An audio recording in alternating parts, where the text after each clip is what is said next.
اعوذ باللہ من الشیطان الرجیم بسم اللہ الرحمن الرحیم السلام علیکم ورحمۃ اللہ وبرکاتہ۔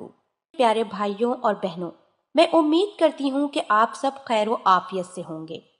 میری دعا ہے کہ اللہ پاک آپ سب کو خیر و عافیت سے رکھیں، آمین۔ ناظرین، آج کا ہمارا موضوع ہے تعدد ازواج۔ قرآن پاک میں ارشاد ہوتا ہے، ان عورتوں سے جو تم کو پسند ہو نکاح کر لو، 2 عورتوں سے اور 3 عورتوں سے اور 4 عورتوں سے۔ اس آیت سے پتہ چلا کہ مرد کو 4 شادیاں کرنے کی اجازت ہے۔ 4 سے زیادہ بیویاں وہ بیک وقت نکاح میں نہیں رکھ سکتا۔ ابو داؤد کی حدیث میں ہے کہ ایک شخص اسلام لایا، اس کی 8 بیویاں تھیں۔ آپ صلی اللہ علیہ وآلہ وسلم نے فرمایا کہ ان میں سے 4 ہی رکھو۔ ترمذی کی حدیث میں ہے کہ غیلان بن مسلمہ ثقفی اسلام لائے، ان کی 10 بیویاں تھیں، وہ بھی ان کے ساتھ مسلمان ہوئیں۔ آپ صلی اللہ علیہ وآلہ وسلم نے فرمایا کہ ان میں سے 4 ہی رکھو۔ اسلام سے پہلے قریش 10 بلکہ اس سے بھی زیادہ شادیاں کرتے تھے۔ بعض لوگ یتیم لڑکیوں سے ان کے مال و دولت کی وجہ سے شادی کر لیتے تھے، حالانکہ ان کو اس لڑکی سے محبت نہ ہوتی تھی، پھر وہ اس کے ساتھ اچھا سلوک نہ کرتے تھے اور بیویوں میں عدل نہ کرتے۔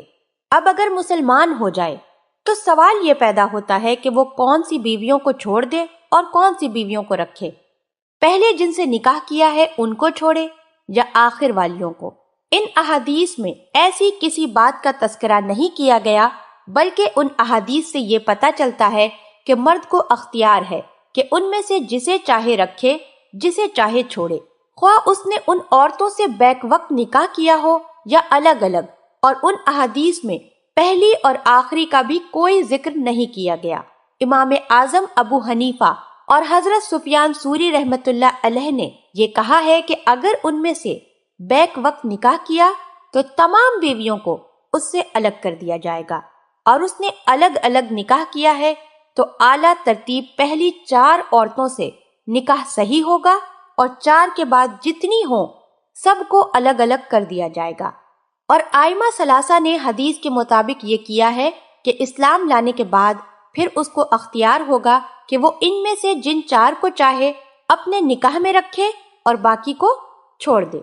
4 شادیوں کی اجازت کی وجہ، تقوی ایک ایسی چیز ہے کہ اس کا خیال ہر انسان کو رکھنا چاہیے، اور یہی چیز انسان کو اللہ پاک اور اس کے محبوب صلی اللہ علیہ وآلہ وسلم کے نزدیک کرتی ہے۔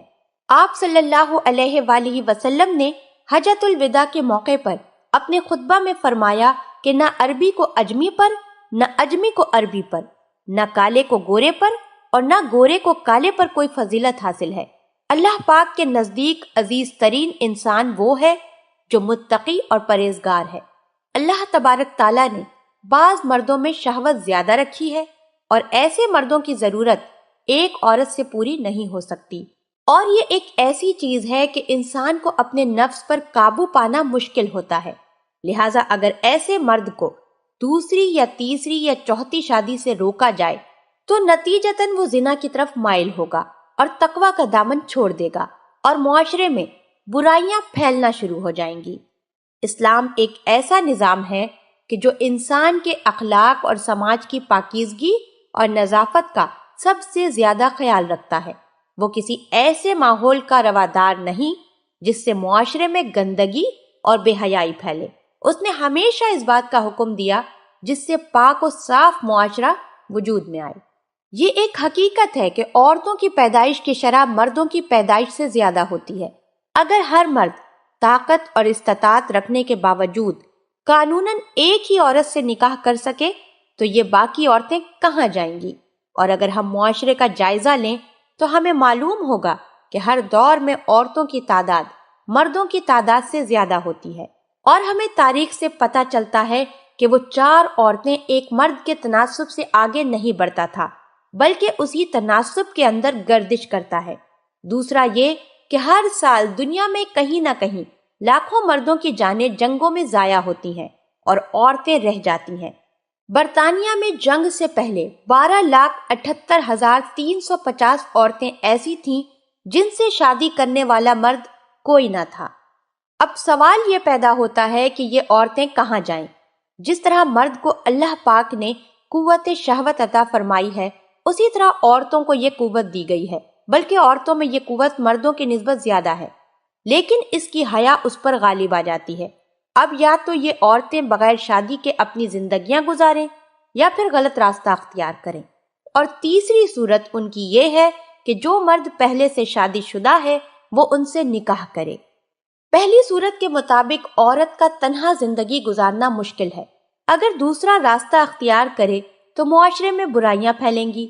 تو اب اسلام کے قانون کے مطابق یہ صورت بالکل مناسب ہے کہ جو مرد پہلے سے شادی شدہ ہیں وہ ان عورتوں سے نکاح کریں۔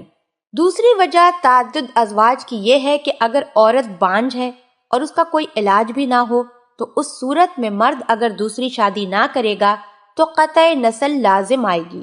جو عورت کو کوئی ایسی بیماری پیدا ہو جائے جس کی وجہ سے مرد اس سے مقاربت نہ کر سکے تو مرد کے لیے دوسری شادی میں عافیت ہے، کیونکہ اولاد کا حاصل کرنا ہر مرد و عورت کا حق ہے، اور یہ انسان کی خواہش بھی ہوتی ہے، اور ایک سے زائد بیویاں ہوں گی تو اولاد بھی زیادہ ہوگی۔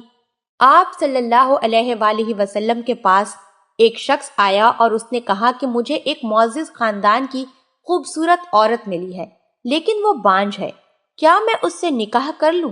آپ نے فرمایا کہ نہیں۔ اس نے پھر دوسری اور تیسری مرتبہ پوچھا۔ آپ نے فرمایا خاوند سے محبت کرنے اور بچہ پیدا کرنے والی عورت سے نکاح کرو، کیونکہ میں تمہاری کثرت کی وجہ سے دوسری امتوں پر فضیلت حاصل کروں گا۔ تیسری وجہ تعدد ازواج کی یہ ہے کہ بعض مردوں میں قوت جمع زیادہ ہوتی ہے، ایسے مرد کی خواہش ایک عورت سے پوری نہیں ہو سکتی، ایسے شخص کے لیے تعدد ازواج ہی بہترین حل ہے۔ چوتھی وجہ تعدد ازواج کی یہ ہے کہ مرد کی افزائش نسل کی مدت عورت سے زیادہ ہوتی ہے۔ مرد میں تولید اور افزائش نسل کی صلاحیت 70 سال بلکہ اس سے بھی زیادہ عمر تک باقی رہتی ہے، جبکہ عورت میں یہ صلاحیت 50 برس کی عمر میں ختم ہو جاتی ہے۔ اور یہ بات روز روشن کی طرح عیاں ہے کہ مرد و عورت کے نکاح کا ایک اہم مقصد یہ بھی ہے کہ افزائش نسل کے ذریعے زندگی کے تسلسل کو برقرار رکھنا تاکہ انسانوں سے زمین آباد رہے۔ تو اب مرد کو بقیہ جو 20 سال ہیں ان سے فائدہ نہ اٹھانا یہ فطرت کے خلاف ہوگا۔ اس مدت سے فائدہ اٹھانے کے لیے تعدد ازواج کی رخصت مردوں کو دینی ہوگی۔ شریعت الہی کی اہم خصوصیت یہ بھی ہے قانون سازی کے انداز اور فطری عملی حالت میں ہم آہنگی ہوتی ہے۔ انسانی قوانین میں عام طور پر یہ خصوصیت نہیں پائی جاتی کیونکہ انسان کی نظر اتنی تیز نہیں ہوتی کہ ہر طرح کے حالات سے پہلے باخبر ہو جائے اور زندگی کے تمام شعبوں کا احاطہ کر لے۔ تو اگر ایسا شخص جو دیندار بیوی چاہتا ہو وہ خاندانی رسم و رواج اپنانے پر بھی مجبور ہو تو ایسے شخص کے لیے بہترین حل یہ ہے کہ وہ تعدد ازواج کے قانون کو اپناتے ہوئے دوسری شادی کر لے تاکہ پہلی بیوی بھی محفوظ رہے اور دونوں بیویوں میں عدل کرے۔ اللہ پاک ہم سب کو دین کی سمجھ عطا فرمائے اور اس کے مطابق زندگی بسر کرنے کی توفیق عطا فرمائے، آمین۔